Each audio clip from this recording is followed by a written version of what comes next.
আসসালামু আলাইকুম। আশা করি সবাই ভালো আছেন এবং সুস্থ আছেন। আমি কোথায় আসলাম, কেন আসলাম, কী জন্য আসলাম, আপনারা কন্টিনিউ ভিডিওটা দেখেন তাহলেই বুঝতে পারবেন। আমি একটা ডায়েরি ফার্মে আসলাম। দেখেন, আমি এখন প্রবেশ ডায়েরি ফার্মের ভিতরে ঢুকতেছি।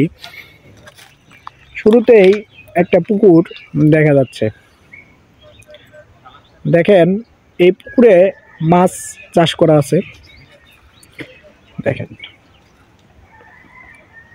তো আমি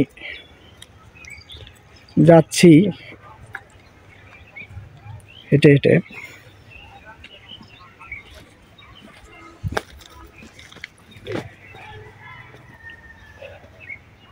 সর্বপ্রথম আমার চোখে পড়তেছে শীতের সকালেই সরিষা, অর্থাৎ সরিষা শহরে মূলত দেখা যায় না এই জায়গাগুলো।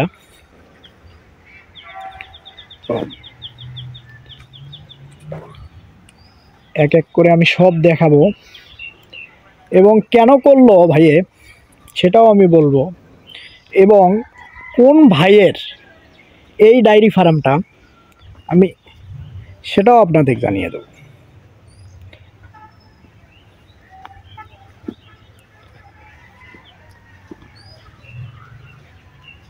আসসালামু আলাইকুম বড় ভাই। আসসালামু আলাইকুম। ওয়ালাইকুম ভালো আসসালাম। আছেন? হ্যাঁ, ভালো আছি। বড় ভাইয়ের নাম কি? জি, আমার নাম আতাউল করিম দোলন।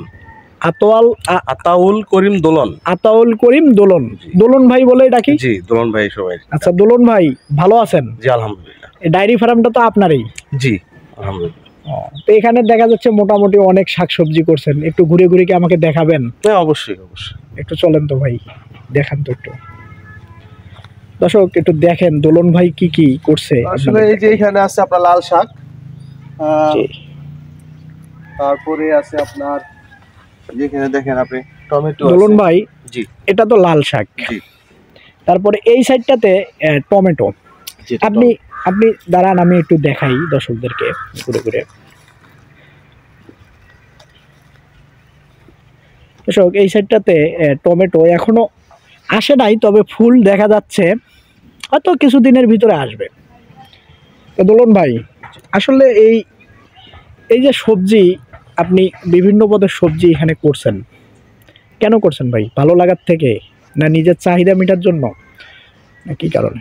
আসলে এইটা হচ্ছে ভালো লাগা থেকে আসলে শুরু করা। তো শুরু করার পরে নিজের চাহিদা মেটে, এবং এই চাহিদা মেটার পরে আমার প্রতিবেশী ভাই, তো সময় আমি বিক্রিও করি। এটা লজ্জার কিছু না। আহ, যখন বেশি হয় তখন আমি বিক্রিও করি। মূলত আসলে আমার শখ থেকে এটা করা। তারপর আমার চাহিদা মেটে এবং আশেপাশের মানুষের চাহিদা আমি মেটাতে পারি। আচ্ছা, চলেন আরো দেখি কি কি করছেন। যেমনটা দোলন ভাই বলছিলেন, দর্শক ওনার নিজের চাহিদা মেটে, আশেপাশে আত্মীয় স্বজনকেও দিতে পারে। এখানে দেখেন আপনার এখানে আমার এখানে পাতাকপি আছে এবং ফুলকপি আছে, সাথে দেখেন শালগম আছে, অংশটা ফলন চলে আসছে। ফুলকপিগুলো খুব অল্প দিনের মধ্যে ফলন চলে আসবে।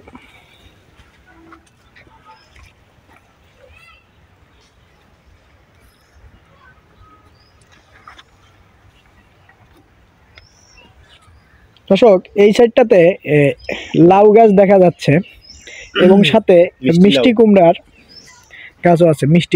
মিষ্টি লাউ এখনো ধরে নাই, ফুল আসছে, হয়তো কিছুদিনের ভিতরে ধরবে।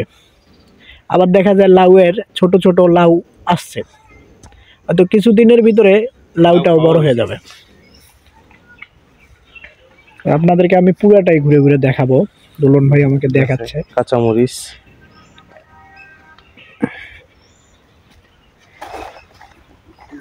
এটাকে বলা হয় হসপাতা, অর্থাৎ আমরা বলি ধনিয়া পাতা। দেখেন কত সুন্দর হয়েছে। দর্শক দেখেন, ছিল শেষ হয়েছে আবার হচ্ছে। এই সাইডটাতে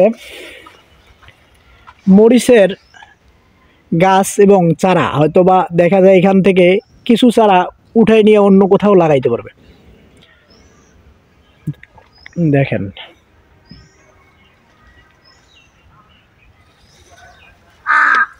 এখানে এই যে টমেটো গাছে টমেটো ধরছে।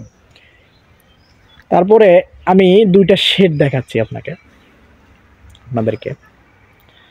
এই দুইটা শেডে দোলন ভাইয়ের গরু ছিল, যে কোনো কারণবশত গরু এখন নাই, সে সম্পর্ক আমরা দোলন ভাই থেকে শুনবো। দোলন ভাই, আপনার ঘুরে ঘুরে মোটামুটি সব কিছু দেখলাম। সবচেয়ে বড় কথা হলো আপনার গরুর দুইটা শেড দেখতেছি।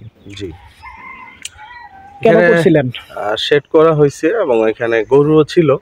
তবে দুর্ভাগ্যবশত গত 1 বছর আগে আমি রোড অ্যাক্সিডেন্টে আমার পা ভেঙে যায়। তখন আমি গরু পালাটা বন্ধ করে দিই। তবে ইনশাআল্লাহ আগামী কিছুদিনের মধ্যে এখানে গরু আবার নিয়ে আসবো এবং হাঁস এখানে নিয়ে আসবো। আমি কিন্তু সাথে সাথে মাছও পালন করি। দেখেন আমার এখানে পুকুরও আছে। হ্যাঁ, তো ইনশাআল্লাহ যদি আল্লাহ সহি সালামতে ভালো রাখে তাহলে আমি খুব শীঘ্রই আবার এটাতে গরু, মাছ, হাঁস এবং এখন কি দোলন ভাই পুকুরে কি মাছ আছে? হ্যাঁ, মাছ আছে, তবে পরিমাণটা একটু কম।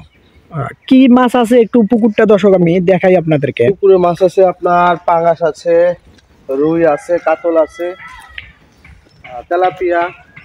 দর্শক, এই পুকুরে মোটামুটি সব ধরনের মাছই আছে, পাঙ্গাস, তেলাপিয়া, রুই এবং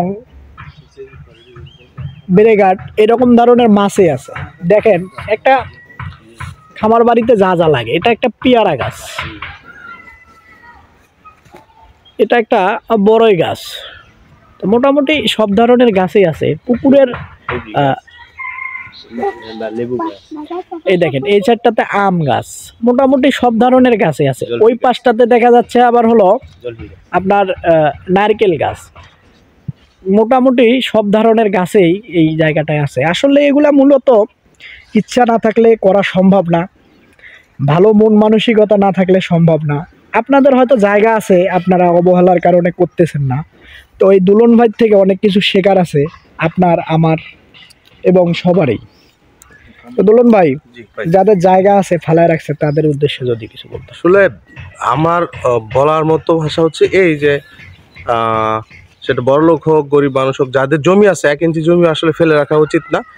আমরা বাংলাদেশের মানুষ হিসেবে দেশপ্রেম থেকে আপনাকে নিজের প্রয়োজনে হইলেও নিজের জমিতে একটু চাষ করতে হবে, এতে নিজের শরীর ভালো থাকে। আর এখানে সবচেয়ে ভালো লাগার বিষয় হচ্ছে যে আমি এখানে কিন্তু খুব একটা লোক নেই না, যে লেবার দিয়ে কাজ করাচ্ছি টাকা দিয়ে। আমার পরনে হয়তো আপনি দেখতে পাচ্ছেন যে প্যান্ট শার্ট পরা বা যাই আধুনিক কৃষক কিনা। আসলে আমি প্যান্ট শার্ট পরে হলেও নিজেই কাজ করি, এখানে খুব একটা লেবার আমি নেই না। এটাই হচ্ছে আমার প্রশান্তি। নিজে যখন কাজ করি, যখন ফলন আসে, তখন যখন কাউকে দিতে পারি আমি, আমার পরিবারের বাইরে আত্মীয় স্বজন, বন্ধু বান্ধব, তখন নিজের কাছে খুবই ভালো লাগে। তো আমি সবার প্রতি অনুরোধ করব, যার যা আছে, যতটুকু জমি আছে, একটু চেষ্টা করবেন যেন চাষ করা যায়।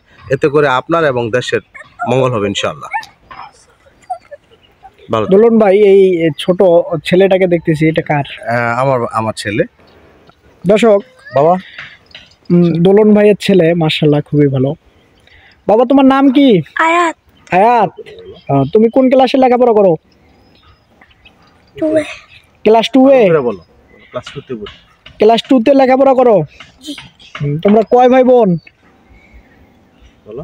ভাই, 2 ভাই। ভাই 2 ভাই 1 বোন। নার্ভাস ফিল করতেছে আমাদের ছোট বাবু।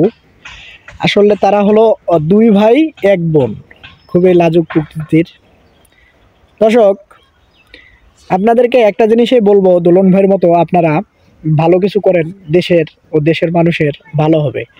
আপনার জায়গা ফালায় রাখবেন, তাতে আপনার নিজের ক্ষতি।